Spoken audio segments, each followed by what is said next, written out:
have a dream that one day this nation will rise up, live out the true meaning of its creed. We hold these truths to be self-evident that all men are created. Hello dear English lovers. First of all, let me introduce myself.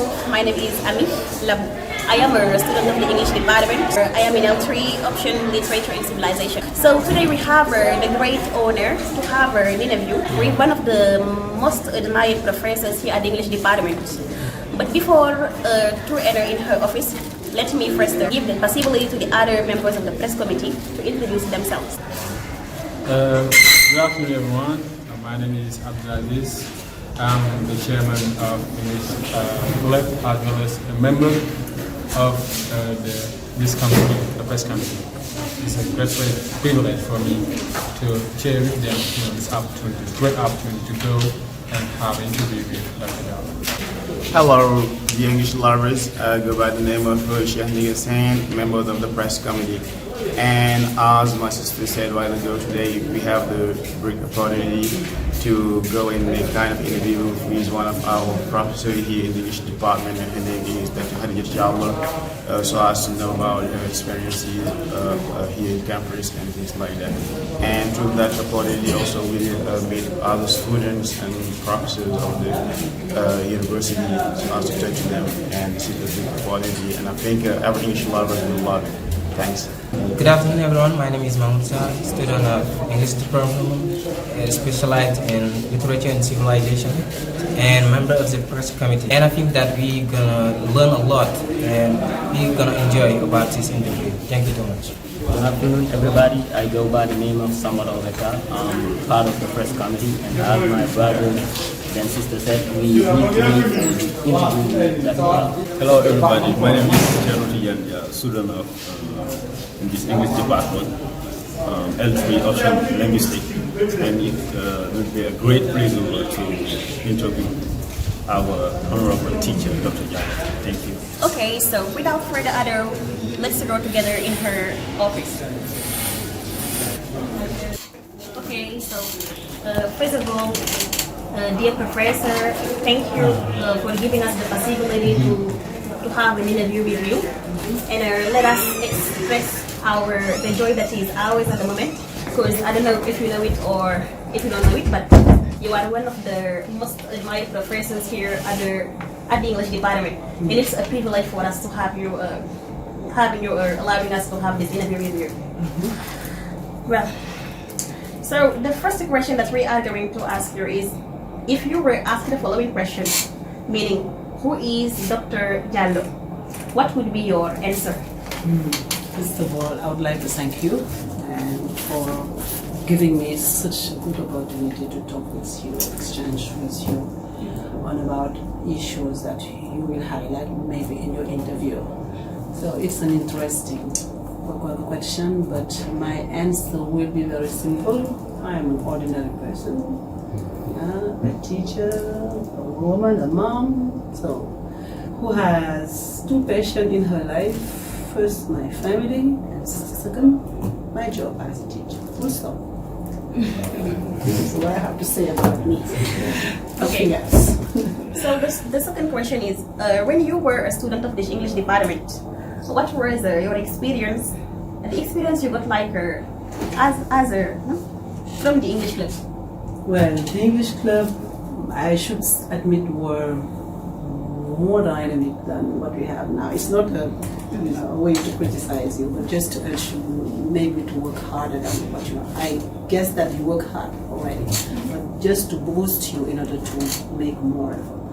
But at that time it was well organized, and we had meetings. They would call on the teachers to come and give lectures maybe on issues they had already identified in their program.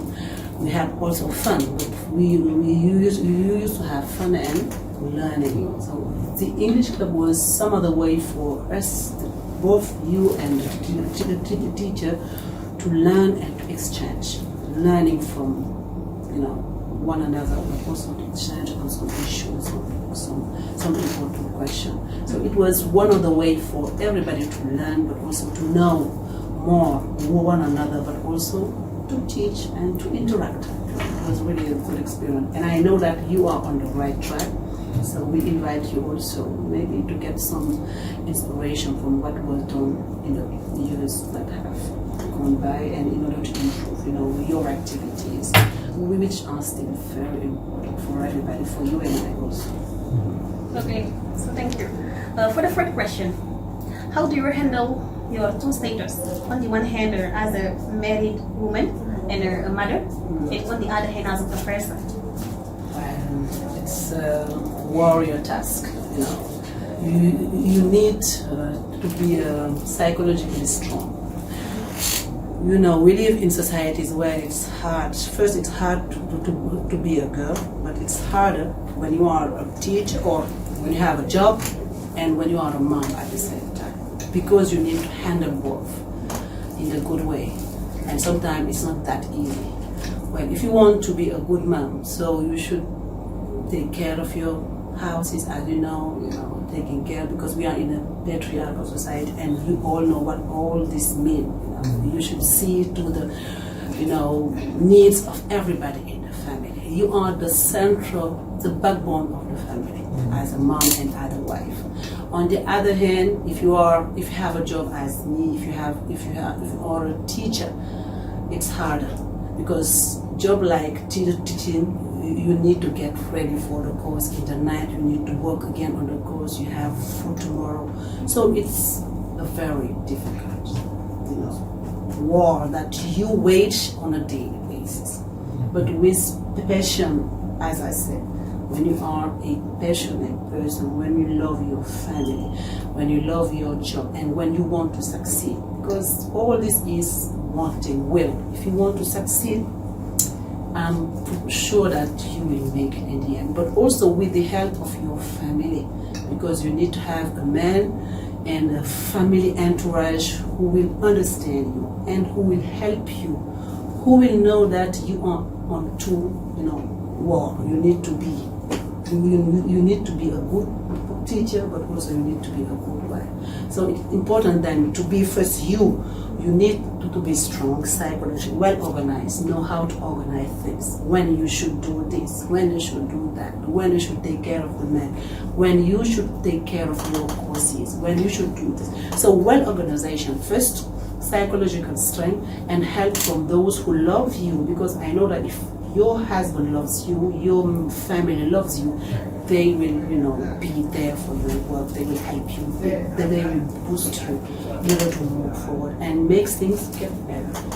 So it's not easy, but thanks to God, we're trying to make it. We try, because as I said, as a woman who works, you have 2 work days. The first work days will start at early in the morning, around 4 a.m., 5 a.m. You are the first to wake up in the family. Get ready for the children to go to school, making them their breakfast, taking care of the husband. And this will go until 8. You get out of the house to go into the job. Your job you have as a teacher or something else. And you work there until 5 in the afternoon. You go back and you keep on with your first work day. So it's the kind of circle in which you are. It never stops. But it is what we want and what we love. So we will do it. And inshallah, we will make it in the end. Okay. So, Professor, are you a feminist? Well, if feminism means empowering a girl, reconsidering men and women, relationship in society. If it means to give the girl the chance to go and stay at school, if it means to give the girl or the woman the opportunity to give their voice, to give their point of view, in this case, I'm a feminist. But I am a feminist with a small f, as Emecheta would say. It means that as Mama Riyamaba, I love to be in wedlock because I cannot think that I can be fulfilled girl outside the world. I need to be a mom. I need to be a wife. I need to have children.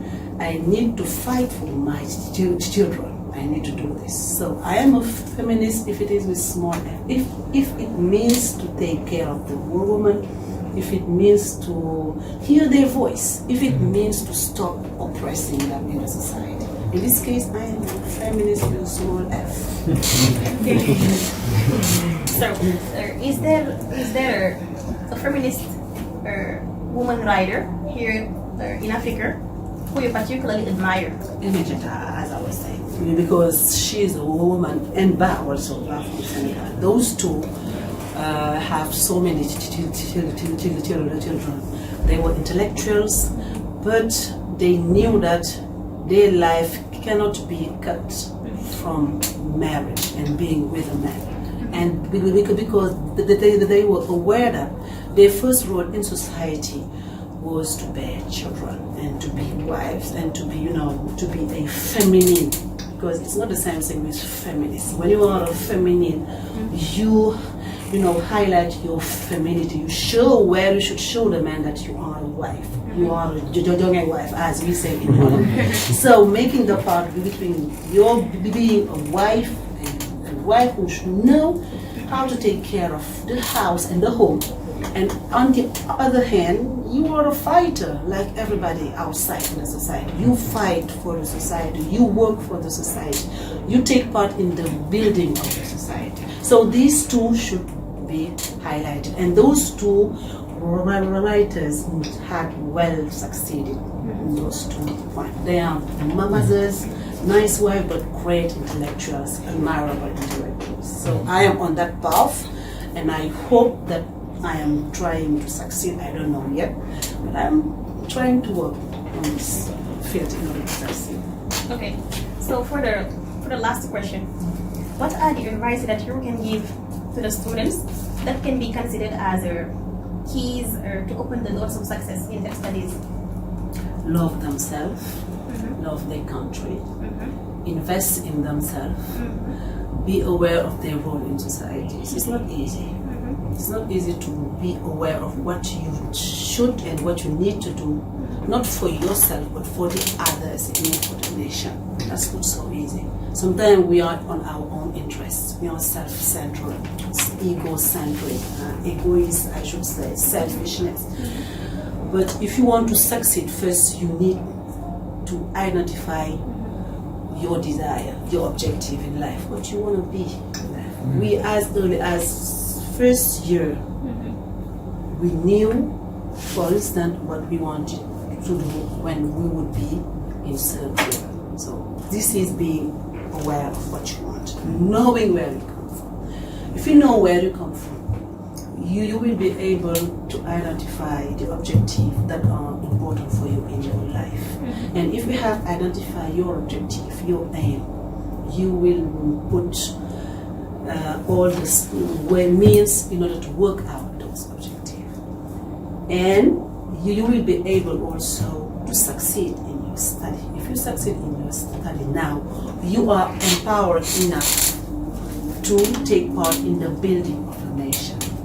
You should be aware that the life of this country is on your shoulders, because you got the opportunity, the chance even to get at university. There are so many people outside who would have wanted to come at the university, but unfortunately they did not have that opportunity. But you have that opportunity, so work hard. Working hard is the key. There is no other way to succeed. To have faith first and to work hard. If you have faith, you work hard, you will use all the means that are important for you to get to your objectives. And of course, to love one another, to help one another, to take the other as important as itself. That's very important in the world in which we are living today. To be friendly with everybody. This that won't mean you won't have your own vision or your own personality, but just to take the other as important as the self you are and you respect so much. So be respectful. And of course, take part in your own training. It means don't limit yourself to what the teacher gives to you. I remember in my first year, one of the first professor we had in the first course, he told us, here we give you 10% of the course, and the rest you are expected to go and find it in the library, in the resource center. And now you have internet, so these are opportunities that you can exploit in order to succeed.